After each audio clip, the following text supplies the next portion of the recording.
ខេត្តកែបជាខេត្តជាប់ឆ្នេរសមុទ្រមួយនៃប្រទេសកម្ពុជាដែលមានលក្ខណៈពិសេសដោយមានឧទ្យានជាតិនៅចំកណ្ដាលទីក្រុងនិងមានតំបន់ទេសចរណ៍ជាច្រើនរួមមានប្រភេទរមណីយដ្ឋានទេសចរណ៍ធម្មជាតិនិងកែច្នៃរដ្ឋបាលខេត្តកែបបាននឹងកំពុងអភិវឌ្ឍតំបន់ទេសចរណ៍សំខាន់ៗជាច្រើនកន្លែងទៀតរួមជាមួយនឹងការស្ថាបនាហេដ្ឋារចនាសម្ព័ន្ធចូលទៅកាន់តំបន់នោះដើម្បីបង្កលក្ខណៈងាយស្រួលដល់ភ្ញៀវទៅលេងកម្សាន្តកាន់តែច្រើន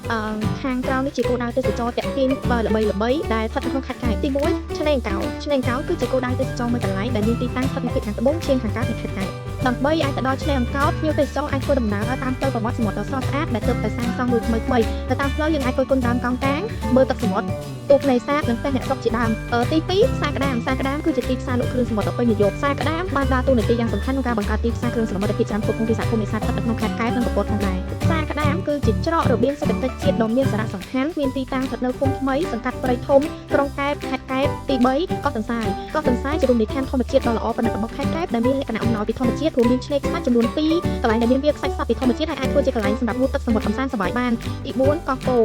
កោះពោគឺជាកោះមួយទៀតដែលមានទេសភាពស្រស់ស្អាតដែលត្រូវនឹងចំណូលចិត្តចំពោះភ្ញៀវដែលនិយមគោលដៅបរិស្ថានទេសចរហើយវាក៏មានឆ្នេរខ្សាច់ល្អប្រកបដោយភាពស្ងប់ស្ងាត់ផងដែរកោះនេះលម្អដោយឆ្នេរខ្សាច់ពណ៌ពងមាន់ព័ទ្ធជុំវិញដោយព្រៃឈើពណ៌បាយតងស្រស់ទី5កាហ្វេលើភ្នំLet Zipកាហ្វេគឺជាហាងកាហ្វេមួយកន្លែងដែលមានចម្ងាយប្រមាណ19គីឡូម៉ែត្រពីក្រុងកែបធ្វើដំណើរប្រហែល30នាទី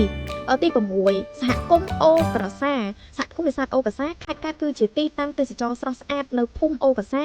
ដែលស្ថិតនៅប្រហែល12គីឡូម៉ែត្រពីកំពត